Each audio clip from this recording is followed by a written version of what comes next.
Thank you, Michael, and welcome.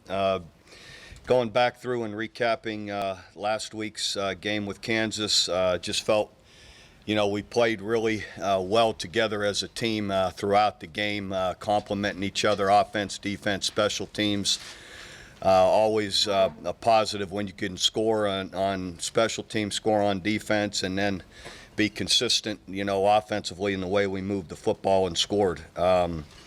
And I mean by, even in working together, we had the one fumble popped up in the air on our own territory, and the very next play we intercept the ball back, to save points. So just played together really well, played with good discipline. I thought offensively, again, Baker Mayfield was outstanding and really did a great job of getting us in the right plays, executing, great precision in his throwing.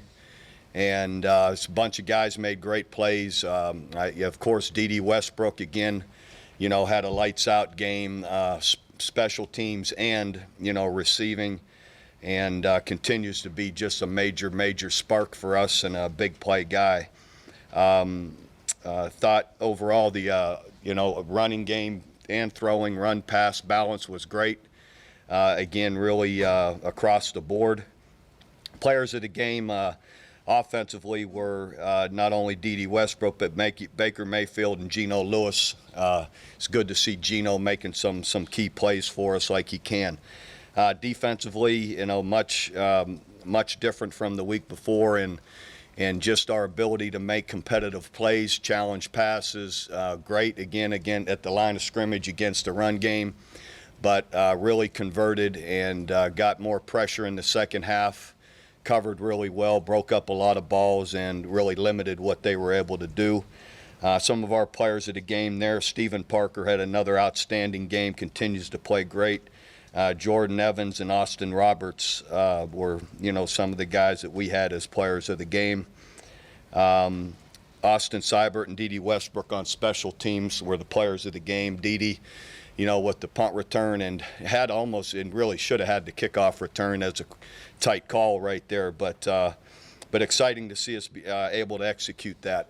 That brings us going up on a short week to Iowa State, team that really, again, you say it, and they're much better than their record indicates. I'm sitting there looking at all their last 4 games. They lose by 5 points, I believe, to Kansas State. They lose by 7 points to Oklahoma State, and they lose by 3 points to Baylor. All, 3 teams with winning records here in our conference, all tight games, one-possession games, and a team that plays hard, plays well, got, good schemes and good players. So we've got to be at our best. Here on a short week, take advantage of, the practice time we do have and go up there and be in a position to play our best game. What's your injuries? Just similar, same as when we went into last game. Unsure if we'll get anybody back. Matt Diamond was running a little bit yesterday. We'll see today if he's further along. Can you talk a little bit about how the team has really persevered through all these injuries and really adapted to that next man up mentality? Yeah, it's been I've never been in one, a year with this many, many injuries and different moving parts, but I'll say that the guys that continue to, we're into 2 and 3 deep, and guys are stepping up and playing hard, playing well. Doing what we're asking them to do, and playing with some good discipline in the way they're playing and making plays. We're getting awful thin though, and it's been concerning, but guys continue to respond. You had rookie guys like DeBerry and Kelly out there. Then you went with a package against the passing down where you brought in Buzzy outside, and Capri has that's been right. out there.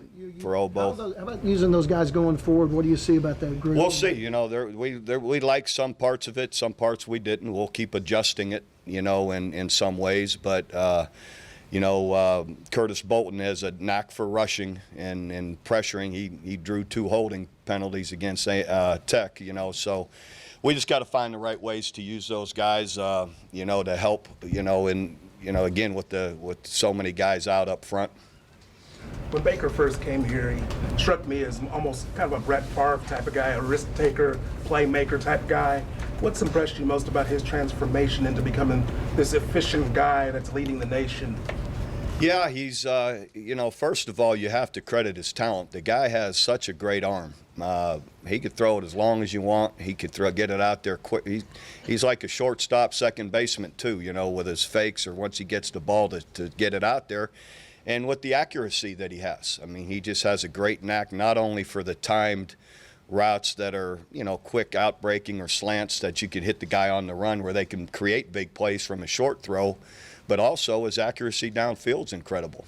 So the guy's talented, has a talented arm to go with a competitive spirit and a very smart guy. There's a lot of plays out there that he doesn't have to look to the sideline. Lincoln has him schooled up what are his options to go to, and he's made some really good choices.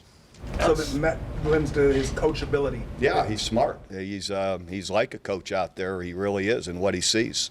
Outside of just getting guys turned around physically, how different is the challenge mentally for these guys, trying to put together a game plan this quickly versus a regular week? It's challenging to a degree, but at this point in the year, it's not like all of a sudden you start over and have a whole new offense or defense, so you just have to adjust it to what they're doing. But we did work last week before Saturday's game. Once your game plan was set, we worked a little Thursday and Friday to set up this week. So you work ahead a little bit as well. So it's challenging, but it is for them as well. Is there any update on Charles Walker? No. You can't tell if he's going to be back this season or not? No, obviously, I'm not the doctor, Bob, this is another year where you can almost count on Coach Beatonbow getting his guys and together, cohesive, and playing really well when you need it. From your observations of Coach, what can you tell me about what he's doing with those, what he does with those guys over the course of the year? Bill is very demanding, but a great communicator, and getting the players to understand and see what he sees and how they need to play. And he's very smart and bright, obviously, on how he teaches technique and how to understand the defense and what they're doing and how to combat it.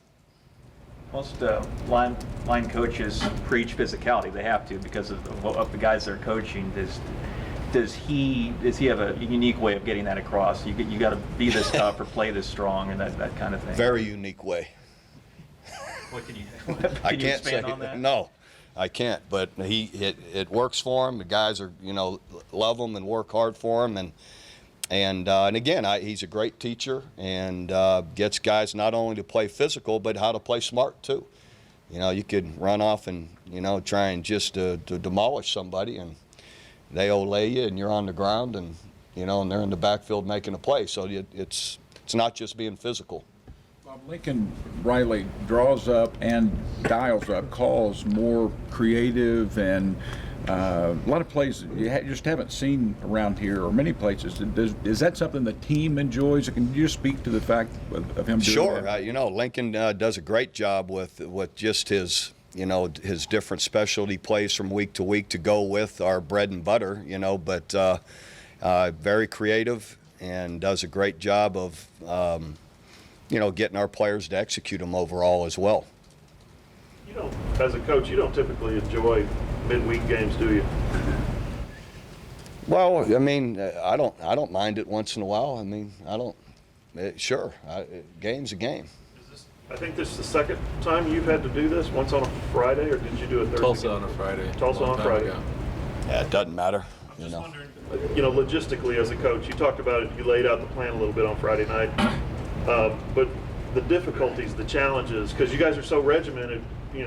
14 or 15 weeks out of the year, and then all of a sudden you have to bump everything up. We're part of a 10-team league that has a TV contract that's pretty good. It supplements a lot of other sports, so you do your part. You jump in and you go at it whatever day they tell you, So, but people ask about, will we ever have one here on campus, and we're not able to because of parking, and the university's open in the evenings on those days, and that wouldn't work for us. So Some of the challenges logistically that you do face as a coach, as a football program where, you basically take 2 days out of the week? no, the only logistical problem at all is players having to miss little more class. Bob, I guess the one time a year you could host one would be around Thanksgiving, because school would be out. Yeah, that won't be happening, I'll bet. So we wouldn't do that to our fans.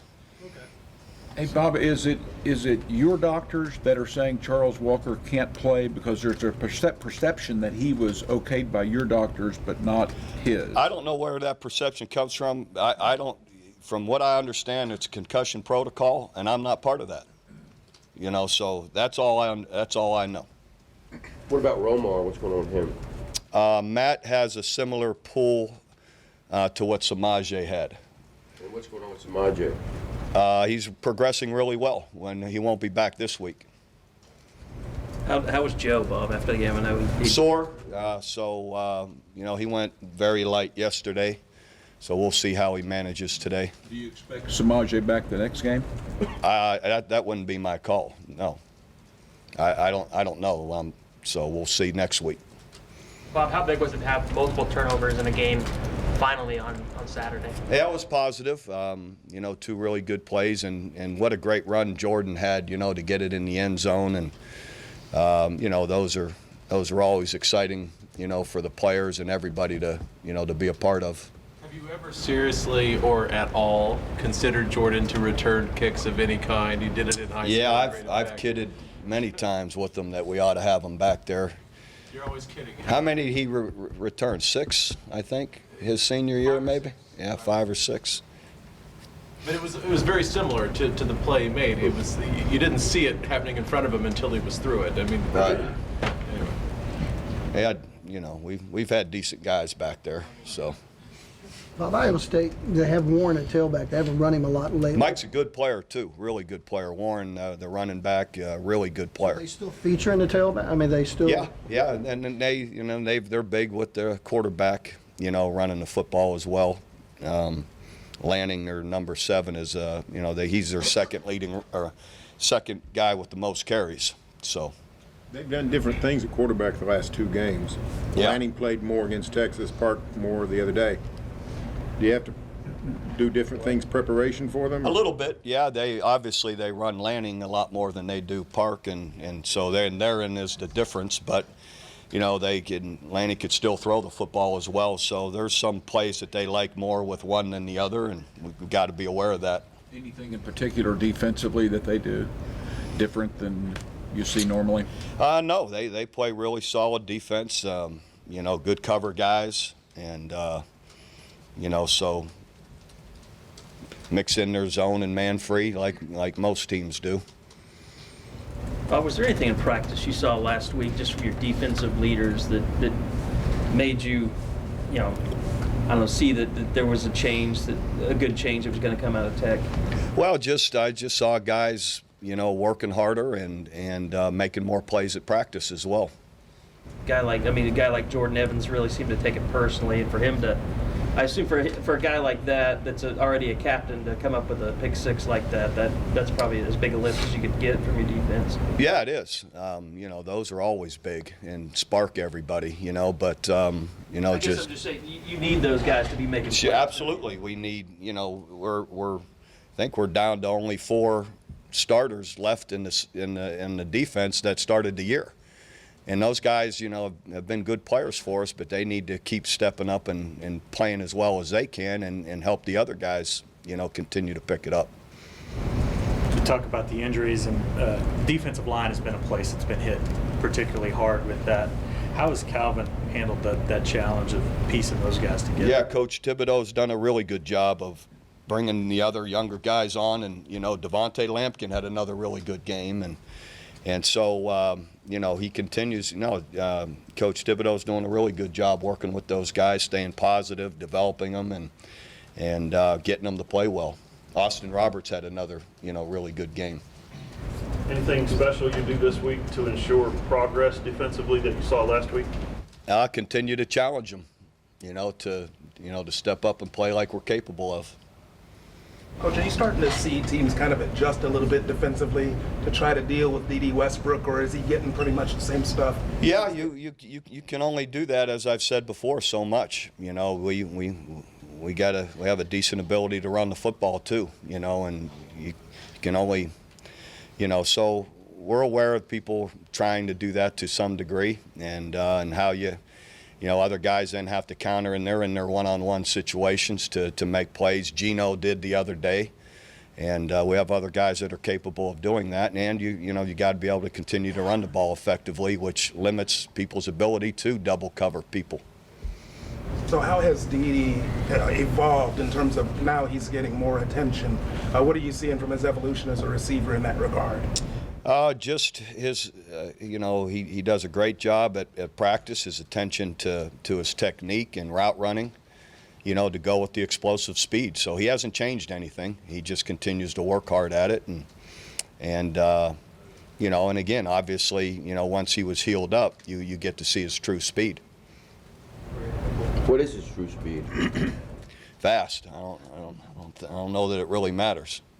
If he had been at full speed from the start, do you think we would have seen this from the start, or has the game come to him over time this season and it causing this sort of? Well, I think it's not without making excuses. It's fair to say a guy that isn't at full speed, it's hard to make those kind of plays. So I know after the last game, I think Dean asked you a question about have you ever seen a player develop so rapidly as D.D. And I guess I'm wondering, is it just a physical thing that he got well, or? Yeah. Okay. Yeah. Do you know how many practices he missed when you guys were going through camp, D.D.? I didn't count him up, but it was a majority. Was it he like missed a good part of it. Or then he was with you, and then he got hurt, or? It was more, he missed a certain amount of time, try to come back, aggravates it again. One of those situations. That's how sometimes pulled muscles can be. So with your preseason camp, like over at the rugby fields, he pretty much missed all of that. I didn't say he missed all of it, but he missed a good portion of it. When you look at all your impact receivers over the years, is he the fastest? Has he got the best speed when you look at all? Maybe Ryan. Mark Clayton was a 4.3 guy too. 4.3 something, so he's in that category. Again, not that you play the doctor, I know that, but you've been through some things in the past where guys tried to come back too early. Sterling Shepard comes to mind, where he tore his groin or whatever. And was there a desire on your part to let D.D. come back as slow as he needed to? Listen, I got great trainers and great doctors, and that's what they do. And so I'm not part of that. Tell me who can play and who can't. And Sterling kept coming back. He couldn't play. I mean, he kept trying, but he couldn't play. I mean, there's a lesson to be learned in that, isn't there? Patience. Well, they're all different too. Some you can come back a little earlier than depending on the pull, whatever the injury is, and that's what doctors do and trainers. Bob, what's your take on the league now that there's no more unbeatens, no one in the top 10, and you're in the race again for another title? Yeah, just doing all we can to put ourselves in the best position to go to Ames and win a game on Thursday. So that's what I can do something about, and that's what our focus. That's what we can control and be at our best Thursday night. Iowa State historically has not had great success against Oklahoma. I assume that's not something you bring up, but they have had some interesting results and played some memorable games on a Thursday night, on a Friday night. Is that something you show to your team that, hey, this is going to be a different environment than even what we're normally used to when we go to Ames? Not really, just because those are, it'll be mentioned, but not overly, because those are different teams. Those are different coaches at the time, different players at the time. And, so our focus is mainly on what can we control, and that's being our best and how we compete and play. Did you get a chance to talk to Sterling and Deron and Eric, and I even saw Cody Thomas down there? Did you get a chance to just to visit with them before the game? I didn't. I glanced over one time, and did catch Sterling's eye, but we were in the middle of warming up and doing something, and I didn't get a chance to catch up with him. Austin Kendall, your evaluation of his play? Really good. Really exciting for a young true freshman to come in and operate the way he did. His reads, pulling the ball and running, you got to see that he can, he's got some ability to run as well. He's strong, great arm, threw the ball well, good decisions. What have you seen from Kyler Murray in practice? Really good. He's done a great job, really week in and week out of, emulating the other team's offense, and he's lightning quick, and has got an excellent arm, as well. He's been really good.